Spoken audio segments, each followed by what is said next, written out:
신앙고백서 제29장 5, 6, 7, 8절의 내용 사실은 두 주에 나눠서 볼 텐데 좀 계속 보던 내용이기 때문에 한 주로 압축해서 29장 5, 6, 7, 8절을 보려고 합니다. 먼저 관련해서 신약성경 고린도전서 10장 1절부터 11장 1절까지를 보겠습니다. 11장의 성찬제정 말씀과 경고가 있는데 그 앞에 고린도 교회의 사정에 맞게 이제 한 몸에 지체된 것을 말하고 한 떡을 나누고 이제 주님의 몸과 피에 참여한다는 말을 또 10장에서도 얘기합니다. 자, 세번역 본문으로 먼저 읽은 다음에 고백서의 내용을 고백하고 그 내용을 보겠습니다. 형제자매 여러분, 나는 여러분이 이 사실을 알기를 바랍니다. 우리 조상들은 모두 구름의 보호 아래에 있었고 바다 가운데를 지나갔습니다. 이렇게 그들은 모두 구름과 바다 속에서 세례를 받아 모세에게 속하게 되었습니다. 그들은 모두 똑같은 신령한 음식을 먹고 모두 똑같은 신령한 물을 마셨습니다. 그들은 자기들과 동행하는 신령한 바위에서 물을 마신 것입니다. 그 바위는 그리스도였습니다. 그러나 그들의 대다수를 하나님께서는 좋아하지 않으셨습니다. 그들은 광야에서 멸망하고 말았습니다. 이런 일들은 우리 조상들이 악을 좋아한 것과 같이 우리가 악을 좋아하는 사람이 되어서는 안 된다는 것을 우리에게 가르쳐주는 본보기가 되었습니다. 그들 가운데 얼마는 우상을 숭배했습니다. 성경에 기록하기를 백성들이 앉아서 먹고 마셨으며 일어서서 춤을 추었다 하였습니다. 여러분은 그들과 같이 우상 숭배자가 되어서는 안 됩니다. 간음하지 맙시다. 그들 가운데 얼마가 간음을 하였고 하루에 23,000명이나 쓰러져 죽었습니다. 그리스도를 시험하지 맙시다. 그들 가운데 얼마는 그리스도를 시험하였고 뱀에게 물려서 죽었습니다. 그들 가운데 얼마가 불평한 것과 같이 불평하지 마십시오. 그들은 파멸시키는 이에게 멸망을 당하였습니다. 이런 일들이 그들에게 일어난 것은 본보기가 되게 하려는 것이며 그것들이 기록된 것은 말세를 만난 우리에게 경고가 되게 하려는 것입니다. 그러므로 서 있다고 생각하는 사람은 넘어지지 않도록 조심하십시오. 여러분은 사람이 흔히 겪는 시련 밖에 다른 시련을 당한 적이 없습니다. 하나님은 신실하십니다. 여러분이 감당할 수 있는 능력 이상으로 시련을 겪는 것을 하나님은 허락하지 않으십니다. 하나님께서는 시련과 함께 그것을 벗어날 길도 마련해 주셔서 여러분이 그 시련을 견디어낼 수 있게 해 주십니다. 그러므로 나의 사랑하는 여러분, 우상 숭배를 멀리 하십시오. 나는 지각 있는 사람들에게 말하듯이 말합니다. 내가 하는 말을 판단하십시오. 우리가 축복하는 축복의 잔은 그리스도의 피에 참여함이 아닙니까? 우리가 떼는 빵은 그리스도의 몸에 참여함이 아닙니까?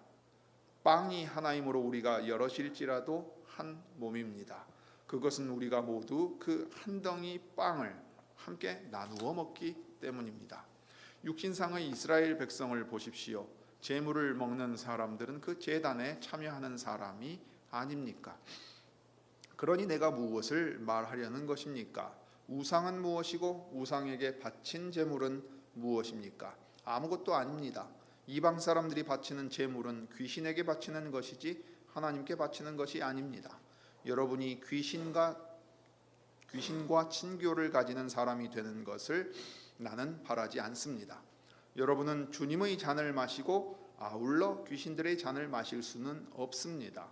여러분은 주님의 식탁에 참여하고 아울러 귀신들의 식탁에 참여할 수는 없습니다.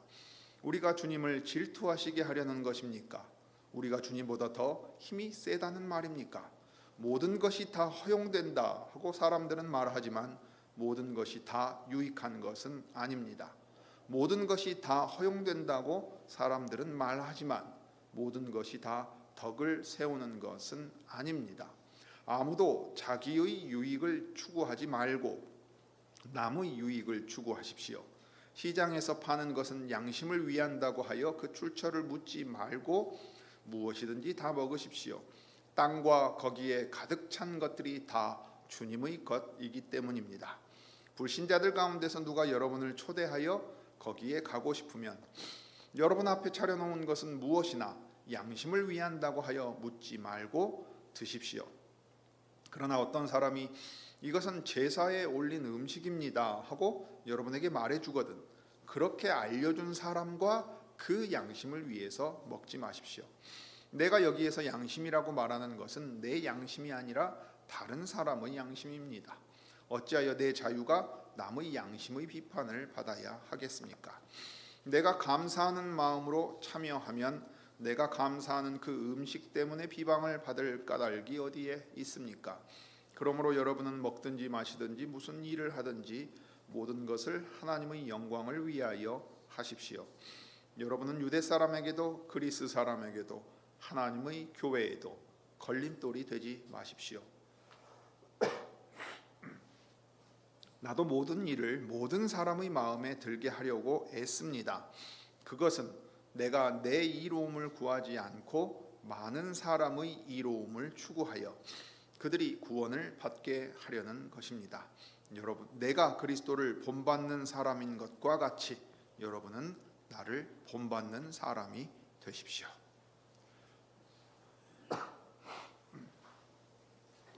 자, 29장 5, 6, 7, 8절 4절이라서 좀 깁니다만 우리 한 절씩 그 내용을 같이 고백하겠습니다. 먼저 5절입니다.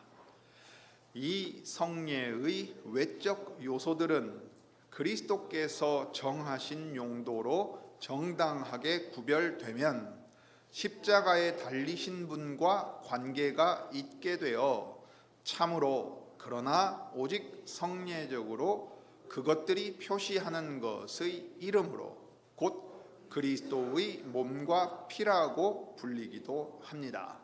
그렇지만 실제와 본질에서는 전과 다름없이 여전히 그리고 참으로 떡과 포도주일 뿐입니다. 6절 떡과 포도주의 실체가 사제의 성별이나 다른 어떤 방법으로든 그리스도의 몸과 피의 실체로 바뀐다는 교리, 이른바 화채설은 성경뿐 아니라 상식과 이치에도 어긋납니다. 이것은 성례의 본질을 무너뜨리고 예나 지금이나 온갖 미신과 참으로 가증한 우상 숭배의 원인이 되고 있습니다. 7절 합당하게 성찬을 받는 사람은 이 성례의 보이는 요소인 떡과 포도주에 외적으로 참여할 때에 내적으로도 믿음을 통하여 실제로 그리고 진정으로 그렇지만 물질적으로나 육적으로가 아니라 영적으로 십자가에 달리신 그리스도와 그분의 죽음의 모든 유익을 받으며 또한 먹습니다. 그때에 그리스도의 몸과 피는 떡과 포도주 안에 그것들과 함께 그것들 아래에 육적으로나 물질적으로 있는 것이 아니라 마치 떡과 포도주가 신자들의 외적 감각에 그러하듯이 이 규례에 참여하는 신자들의 믿음에 실제로 그러나 영적으로 임재합니다. 8절 비록 무지하고 악한 사람들이 이 성례에서 외적인 요소들을 받는다 하더라도 그들은 그 요소들이 나타내는 것을 받지 못하며 오히려 합당하지 않게 나아옴으로써 주의 몸과 피를 범하여 심판을 자초합니다. 그러므로 무지하고 불경건한 사람은 모두 그분과 교제를 누리기에 합당하지 않은 것처럼 주의 상에도 합당하지 않습니다. 그리고 여전히 그러한 상태에 머물러 있는 한 이 거룩한 신비에 참여할 수 없으며 그리하도록 허락될 수도 없습니다. 만일 그렇게 하면 그리스도께 큰 죄를 범하는 것입니다.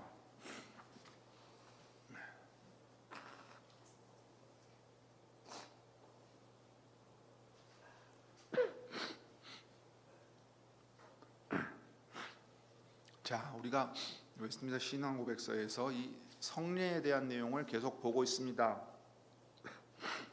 특별히 이 주의 만찬에 관하여서는 교회 역사 가운데 오해되어서 심지어 교리화되어 이제 그것을 개혁한 내용이 중심에 있기 때문에 아주 깊게 잘 다루어지고 있습니다.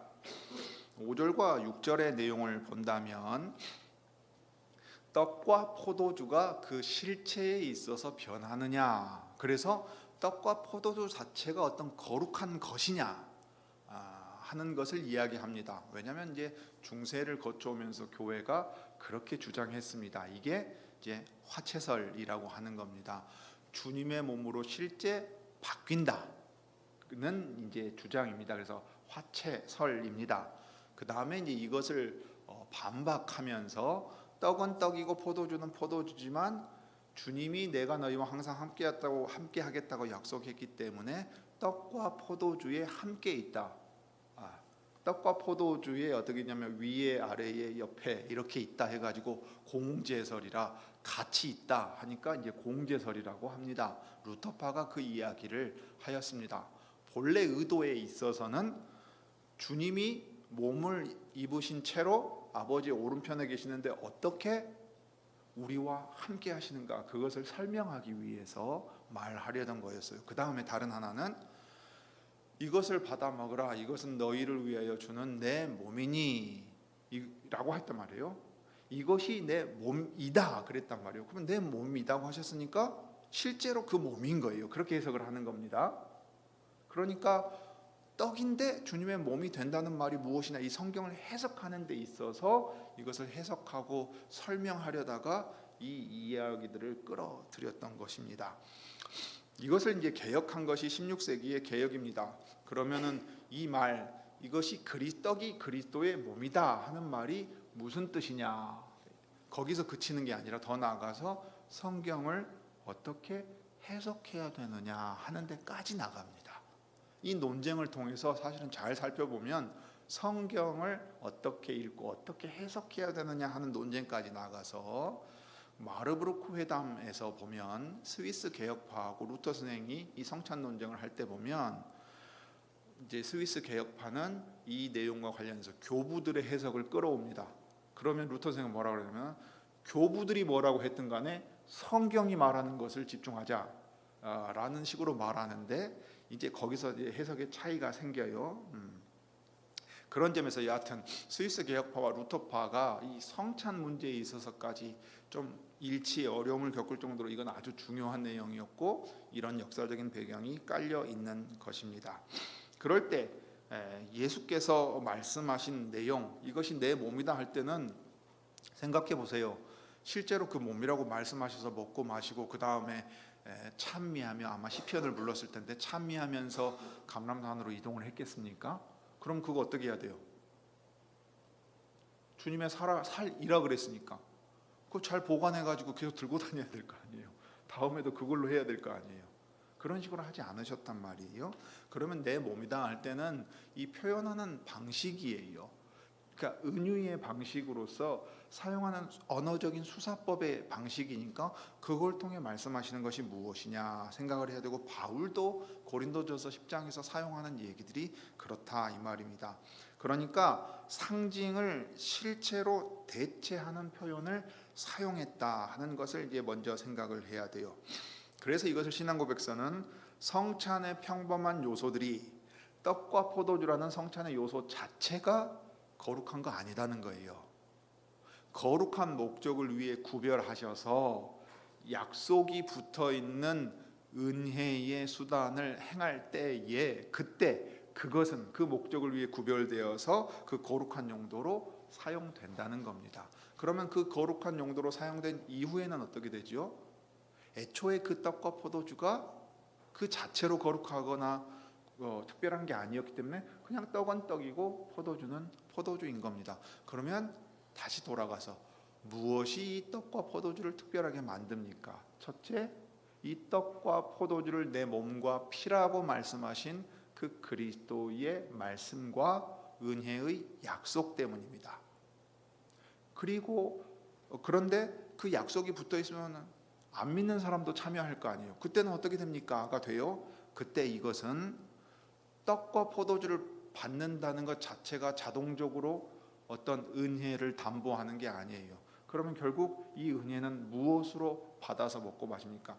우리가 떡과 포도주를 받을 때는 손으로 받아서 입으로 먹고 마시죠. 그런 것처럼 은혜는 무엇으로 받아서 누립니까? 믿음으로요. 그 얘기입니다. 육적으로 영적으로, 외적으로 내적으로 구분할 때 이 얘기를 하는 겁니다. 이 구분을 염두에 두면서 우리가 이제 이 내용을 따라가야 되는 거예요.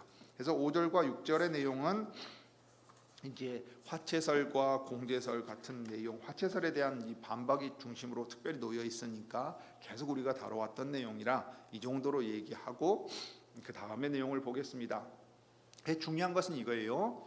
그리스도께서 참 사람으로서 아버지의 오른편으로 올라가셨으니까 이제 우리와 항상 함께 하시겠다 약속하신 것, 특별히 주님의 성찬상은 주님이 제정하시고 주님이 친히 이걸 주신단 말이에요. 그러면 주님이 여기 계셔야 돼요.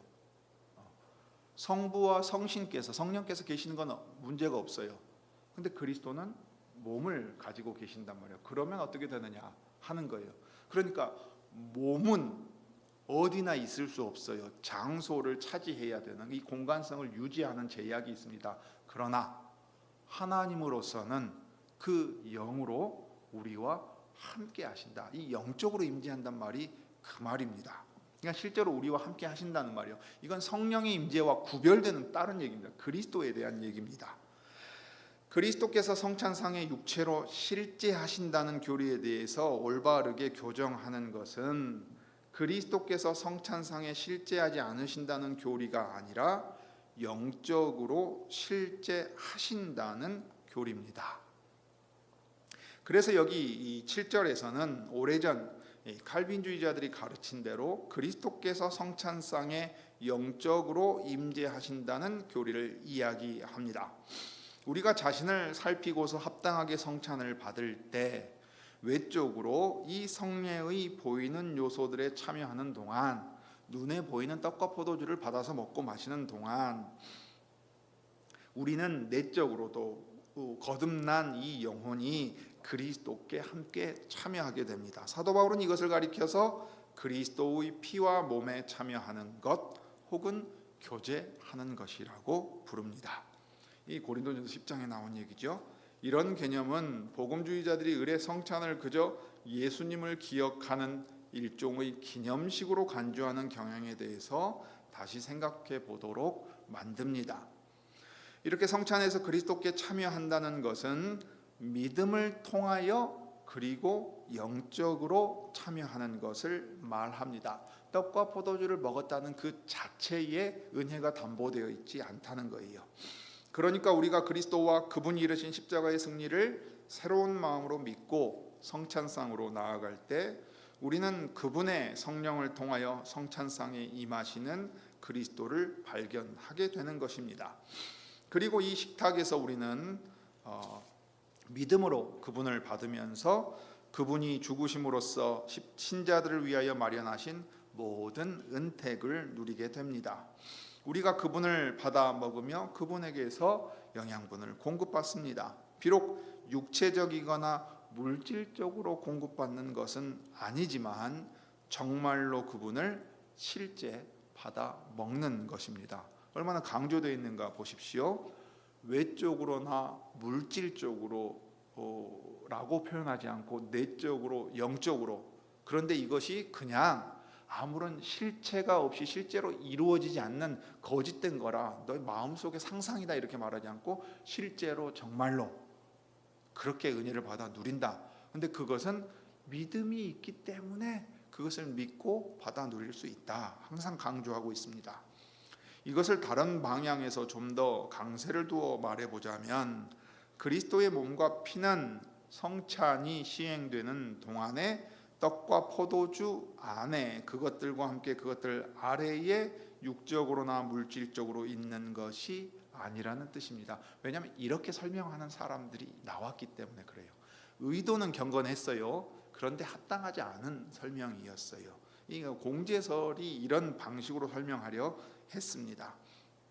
그리스도께서 당신의 육체로 그분의 몸으로 거기 계신 것이 아닙니다. 그래서 하이델베르크 요리문답에 보면 어떻게 되죠? 승천하신 이후에 육체로는 하늘에 계시지만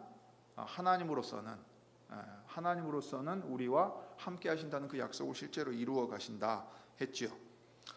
로마 가톨릭과 루터 교회, 성공회, 고교회파, 이 고교회파라고 부를 때는 로마 교회와 아주 유사합니다. 실제로 성공회 사제 중에 한 명은 로마 교회에 가서 추기경이 된 사람도 있어. 존 헨리 뉴먼 같은 사람은 아주 유명한 사람입니다.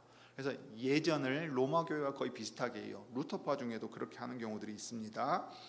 그런 데서 이제 육체적인 의미로 그리스도의 임재를 주장하는 것은 합당하지 않다 하고, 개혁파에서 신앙 고백에서는 그것을 인정하지 않는다 했습니다. 영적이라는 말은 실제적이지 않다는 뜻이 아닙니다. 영적으로 임재하신다는 것은 실제로 임재하시는데 몸을 가지고 임재하지 않으신다는 의미에서 그렇게 말합니다.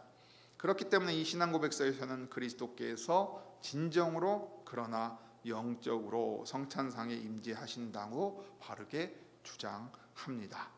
그분은 마치 떡과 포도주가 신자들의 외적 감각에 그러하듯이 이 규례에 참여하는 신자들의 믿음에 실제로 그러나 영적으로 임재합니다. 여기서 좀 어려운 내용이지만 살짝 또 덧붙이자면, 이제 루터 교회가 참 하나님이시면서 참 사람이신 예수님의 이 결합을 설명하려고 할 때 신성을 강조를 해요. 그러다 보면 이제 어떻게 되냐면 인성이 신성에 섞여 버립니다. 뭐 신학자들 얘긴데 이게 그게 무슨 상관이냐 하지만, 그래 버리면 몸을 가지고 계신 참 사람으로 계시다는 것이 약화돼요. 사람으로서의 속성이 이 신적 속성 안에 그냥 들어가 버려 가지고 녹아 버려. 그러면 설명하기 좋은 점은 뭐냐면, 편재하신 거, 어디나 계실 수 있다는 하나님의 능력을 강조하는 데는 장점이 있어요. 그런데 무슨 문제가 있냐면 그 인성, 사람으로 여전히 계시다는 구별이 약화돼 버립니다. 이제 이 단점이 교회 역사에 나타나요. 이것 때문에 이 개혁파 신앙 고백 안에, 신학 안에는 참 하나님이신 분이 참 사람으로 계실 때 사람으로서 이 육체를 가지고 계시다는 것을 구분해서 말을 합니다. 육체를 입으셔서도 하나님이시니까 어디든 가실 수 있는 거지 하고 신성 안에다 그걸 계속 넣어버리려는 시도를 거부해요. 참 사람으로서의 속성을 그대로 가지고 계세요. 그러니까 하이델베르크 요리문답이 어떻게 표현하냐면, 하나님으로서는, 영으로서는 우리와 함께 계실 수 있다 하고 얘기를 하는 겁니다. 그러니까 예수 그리스도께서 사람의 몸을 입고 아버지 오른편에 계시면 사실은 하나님으로서 그 능력을 다 발휘하실 수 있음에도 불구하고 여전히 똑같이 우리와 같은 인간으로서 스스로 제약을 걸고 있는 것을 볼 수 있습니다. 그러나 우리에게 약속하신 그 은혜로운 능력을 행하시면은 그 어떤 제약도 없이 하나님으로서의 능력을 발휘하십니다. 그렇게 다스려 가시지요. 그러니까 이 영적인 임재가 하나님으로서 영으로 임재하시되 실제로 임재하신다는 겁니다. 예배도 마찬가지예요. 성찬상에만 그런 게 아니고 예배 자리가 그래요. 삼위 하나님 여기 계십니다. 주의 날에 그 시간이 구별되었잖아요. 이 장소가 구별되었어요. 구별된 목적을 위해 시간을 따로 떼서 우리가 예배 드려요. 그때 우리는 와서 하나님을 부르는 게 아닙니다. 하나님께서 우리를 이곳으로 불러서 우리가 하나님께 응답해요. 대답하는 거예요. 부르셨습니까? 저희 왔습니다. 여기 삼위 하나님이 주의 날에 주의 백성이 예배드리는 자리에 와 계시고 우리를 그곳으로 부르시는 겁니다. 그러니 성찬상은 더욱 분명하죠. 눈에 보이게끔 떡과 포도주라는 보이는 요소로 손으로 받아 입으로 먹게 확실하게 나타내 보여주시지 않아요? 그러니까 성찬을 통해서 우리는 예배 때도 삼위 하나님 우리 예배 받으시고 우리와 함께 계시는 것 더 확신할 수 있습니다. 자, 그렇기 때문에 신앙 고백서에서는 그리스도께서 진정으로 그러나 영적으로 성찬상에 임재하신다고 바르게 주장합니다. 그분은 마치 떡과 포도주가 신자들의 외적 감각에 그러하듯 우리가 실제로 감각을 통해 보고 만지고 먹는 것과 마찬가지로 믿음으로 말미암아 실제 우리 영혼에 그런 약속과 그 은혜의 약속들을 실제로 이루어 주시고 우리의 믿음을 더 굳세게 만드신다. 하는 겁니다. 자, 그런데 이때 그러면은 이제 떡과 포도주라고 하는 요소에 대한 것은 잘 정리가 됐어요. 자, 은혜의 약속이 붙어 있기 때문에 이 떡과 포도주가 그 거룩하게 구별된 그때 거룩한 목적을 위해 은혜를 우리에게 준다 할 때, 그러면 믿음이 없이도 누구나 여기에 참여하면 떡과 포도주를 먹으면 그 은혜를 받아 누리는 것인가? 아니라는 거예요. 성경이 분명히 우리에게 말한다고 고백사가 지금 따라서 고백합니다. 합당하지 않게 성찬에 참여하여 떡을 먹는 사람도 어려운 문제였지요. 그런데 놀랍게도 교회 안에 그 일이 있었어요. 고린도 교회에 그 일이 있었던 겁니다. 여러분, 이거 고린도 교회에 보낸 편지예요. 교회 교인들 중에 성찬에 참여할 때 이 성찬에 합당하지 않은 사람들이 계속 있었다는 걸 지금 바울이 고린도전서 10장이나 11장에 얘기하고 있는 걸 주의해야 됩니다.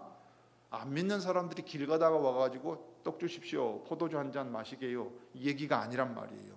예배 드린다고 나와서 성찬상에서 그걸 받아먹는 사람들의 얘기입니다. 그들도 성찬상에서 그리스도께 참여한 것 아닙니까? 했지요. 중세 초기에는 이 질문에 대해서 그들도 그리스도께 참여한 것은 맞지만 유익은 받지 못한다고 답을 했어요. 제대로 답을 했다는 얘기예요. 그런데 이후에 미사에 참여하는 사람은 누구든 거의 자동으로 유익을 받는다고 주장하기에 이르렀습니다. 왜요? 신앙 고백사가 그토록 인정하지 않으려고 하는 사실들이 교회에 들어왔거든요. 이 떡과 포도주 자체가 실제로 주의 살과 피로 변해요. 실체가 바뀌어요. 떡이라고 하는 외모는 그대로인데 그 실질이, 본질이 변해요. 그러면 그걸 받아 먹는 사람은 어떻게 돼요? 그리스도의 살과 피를 먹었는데요, 그 살과 피의 약속이 있는데요, 그러면 효력을 내는 거지. 이렇게 돼버리는 겁니다.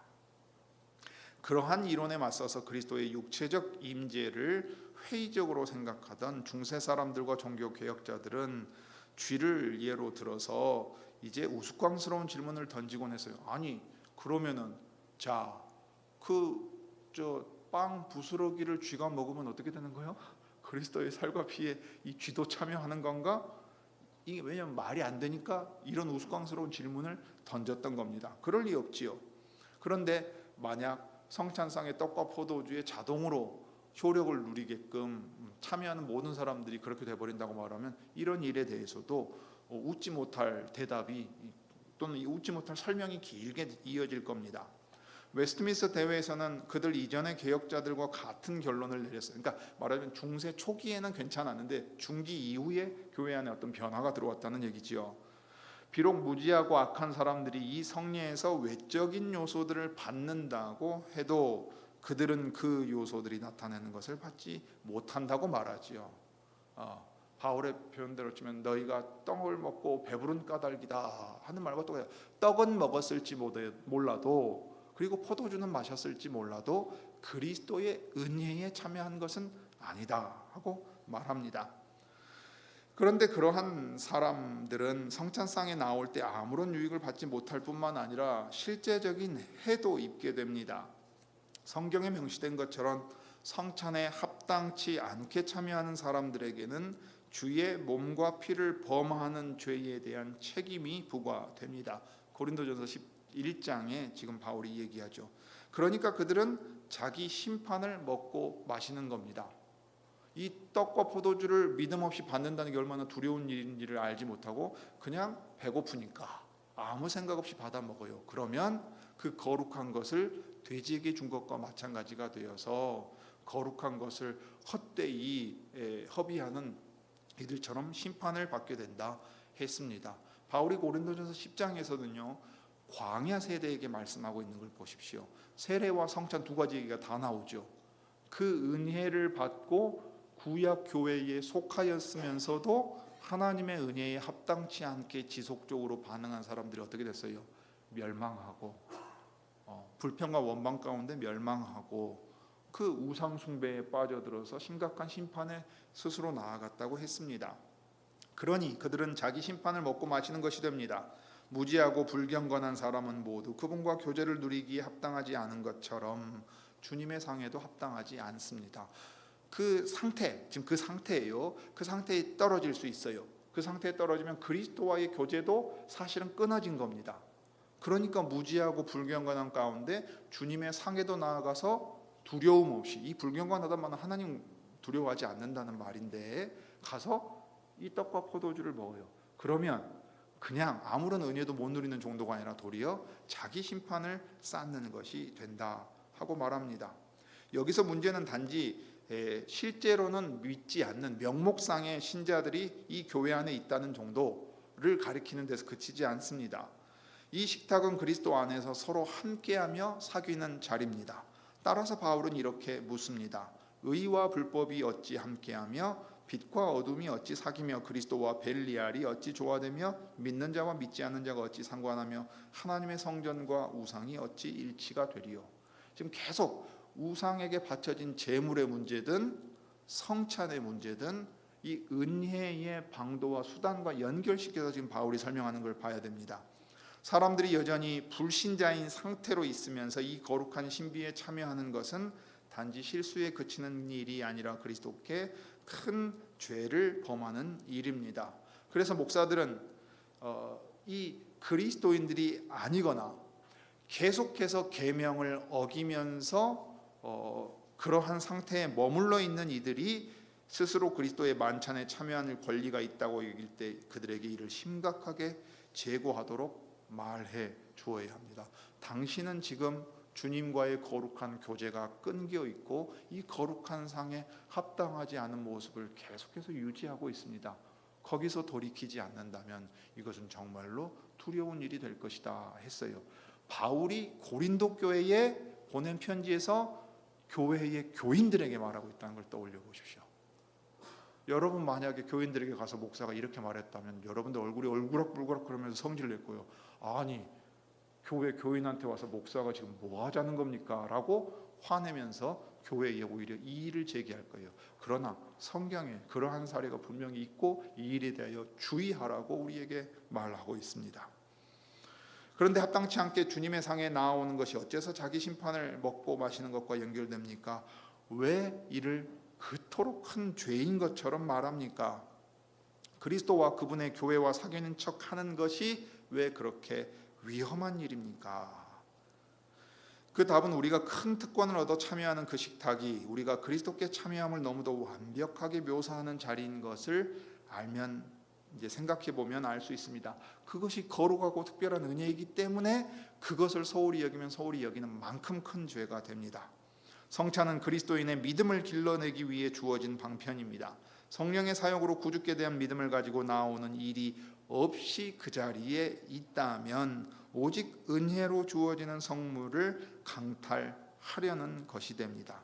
그러므로 그렇게 성찬상에 나오는 것은 다만 그가 얼마나 주제넘은 사람인지 하나님을 두려워하지 않는지를 선명하게 보여주는 사례가 됩니다. 믿음이 없는 상태에서 돌이키지 않은 상태에서 주님의 식탁에 참여하지 말라고 경고하는 것은 오히려 그러한 사람들을 염려하기 때문입니다.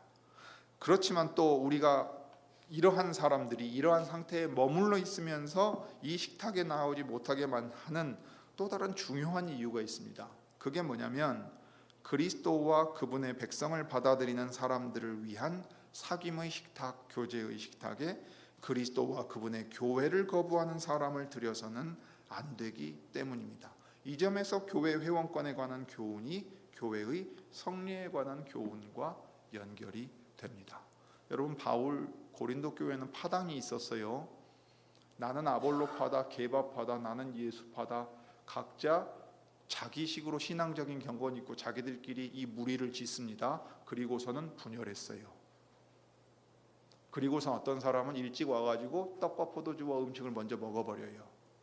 자, 한 교회에 출석하고 여기 예배 드린다고 하면서 분열이 있고 다툼이 있는 상태에서 떡과 포도주를 마신다 한들 그것은 이 두려운 경고에 똑같이 해당되게 돼요. 나는 살인하지 않았습니다. 나는 가름하지 않았어요. 내가 주님께 대해 얼마나 열심히 대단한지 아십니까? 우리가 모여서 이렇게 책도 보고 공부도 해요. 남들은 그렇게 안 하잖아요. 천만의 말씀이에요. 교회의 하나됨은 우리 모두의 하나됨입니다. 우리끼리의 하나됨 아니에요. 여러분 예배도 마찬가지고 성찬도 마찬가지고 여기서 더 나가서 지난주에도 여러분 힘주어 말씀드린 것처럼 공동 식사도 가볍게 여기지 마십시오. 바울은 그것과 함께 붙여서 말했습니다. 한 달에 한 번 식사하는 거 그냥 밥 먹는 거 아니에요. 밥 못 먹는 사람 없어서 여기 와서 밥 먹는 거 아니라고요. 나 반찬 많이 싸워서 나눠주기 위해서 오는 거 아닙니다. 교회라는 거 확인하기 위해서 있어요. 다시 한번 말씀드리지만 우리 교인들 만나면 모두 개개인이 다 이 말해요. 저도 느끼고 안타까워하는 거, 우리 교제 부족해요. 만나는 시간 없어요. 주일에 예배 때 얼굴 보고 가요. 그런데 한 달에 한 번의 식사 자리도 함께하지 못한다면서 다른 무슨 교제를 하려고요? 여러분이 대단한 신학책을 읽어서 경건한 사람인 것처럼 하시렵니까? 세상의 일들을 분석해가지고 무슨 대단한 답을 내시려고요? 아니요. 밥 먹는 것부터 시작합니다. 같이 청소하는 것부터 시작해요. 같이 예배드리는 것부터 시작하고 대단한 건 그 나중에 할 거예요. 거기서 우리 하나의 형제 자매다. 다른 사람이 인정하지 못하고 배려하지 못하고 다른 사람의 자리가 없다면 우리는 형제 자매라고 말은 하면서 나만 특별한 사람이라고 주장하는 거예요. 여러분, 그러면 큰일 납니다. 주님의 살과 피를 거짓되게 받아먹는 책망을 받아 마땅해져요. 우리는 그렇게 되기 정말 쉬운 사람들입니다. 그래서 이 말씀 앞에 살펴야 돼요.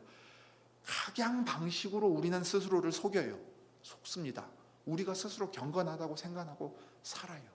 성찬에 나아간다면, 함께 예배를 드린다면 이 말씀이 진짜 뼈아픈 말씀이 됩니다. 용납할 수 있어야 되고 인정할 수 있어야 되고 같이 어울릴 수 있어야 돼요.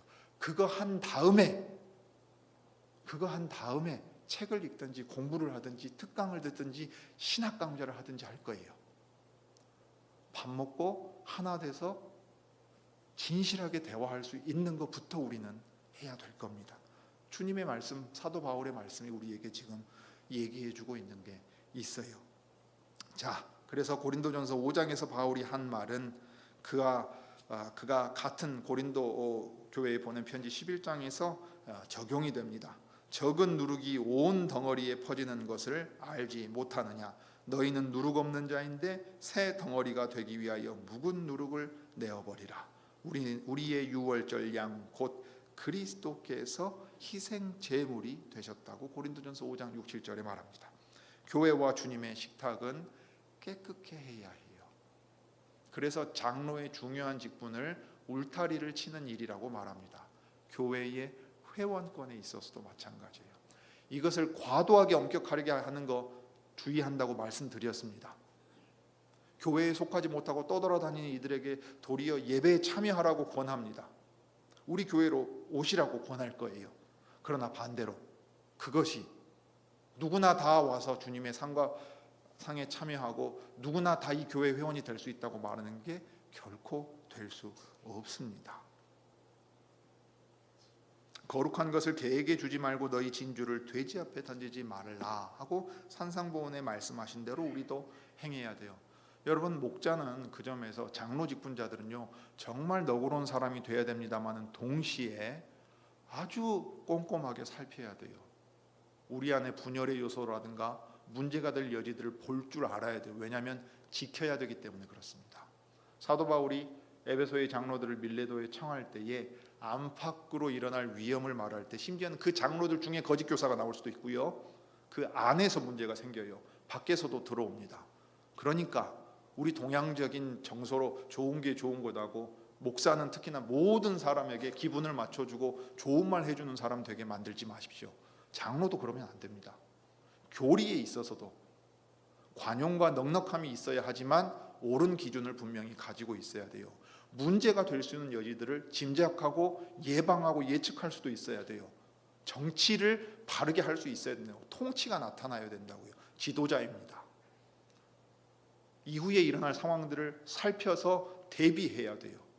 그러나 동시에 그는 사랑하는 사람이고 한 형제와 자매로서 모든 한 울타리에 든 약물이라는 걸 언제나 인정하는 사람이어야 돼요.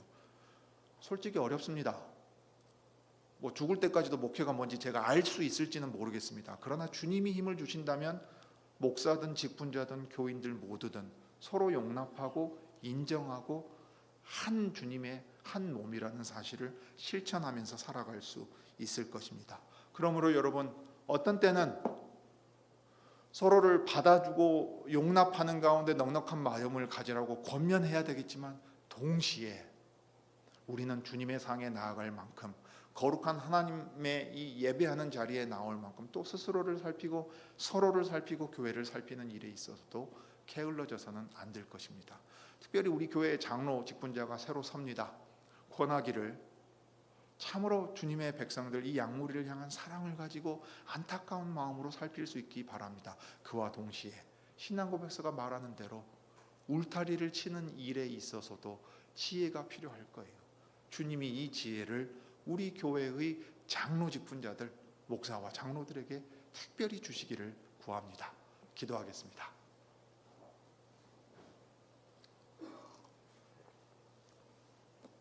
거룩하신 하나님, 우리 아버지, 하나님의 거룩하심을 생각할 때 하나님께서 그 은혜로 주신 것들을 더욱 소중히 여기고 값진 것으로 받아서 이 은혜의 약속에 참여해야 하겠습니다.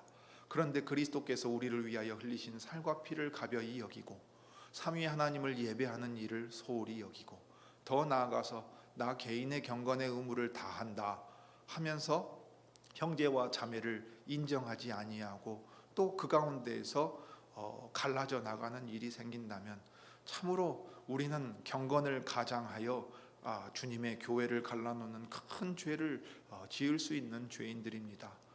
고린도 교회에 그러한 분열이 있었고, 어느 시대에 어느 교회이든 다 그렇게 사람들의 모습이 그대로 드러나 있어서 돌이키지 아니하고 머물러 있을 때도 있습니다.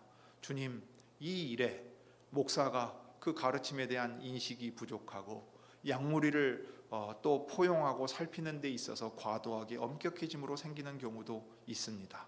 그렇지만 동시에 우리 인간 개개인의 특질들을 그대로 나타내면서 주님의 말씀을 받아 돌이키고 상대방을 인정하고 용납해 주기를 그치는 그 순간, 저희들은 경건을 가장한 외식하는 자들이요, 분열하는 자들이요, 또 원망과 불평으로 가득하여 옛 이스라엘 백성처럼 그 광야에서 벗어나가서 홍해에서 세례를 받고 거룩한 것들을 먹고 마셨음에도 스스로 죽음의 자리에 빠져들 수도 있겠습니다.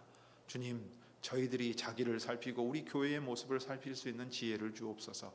특별히 직분을 맡은 장로 직분자들에게 이렇게 울타리를 치고 권면하고 책망하고 또 격려하는 일에 있어서도 지혜를 주셔서, 주님, 우리가 적은 누룩이 온 떡에 퍼져 나아가는 그 무서운 일을 보지 않게 해 주옵소서. 우리로서는 할 수 없는 일들이오나 주님이 은혜 주시면 이 일들을 해 나갈 수 있을 것으로 압니다. 주여, 저희에게 은혜를 베풀어 주옵소서. 주 예수님의 이름으로 기도드립니다. 아멘.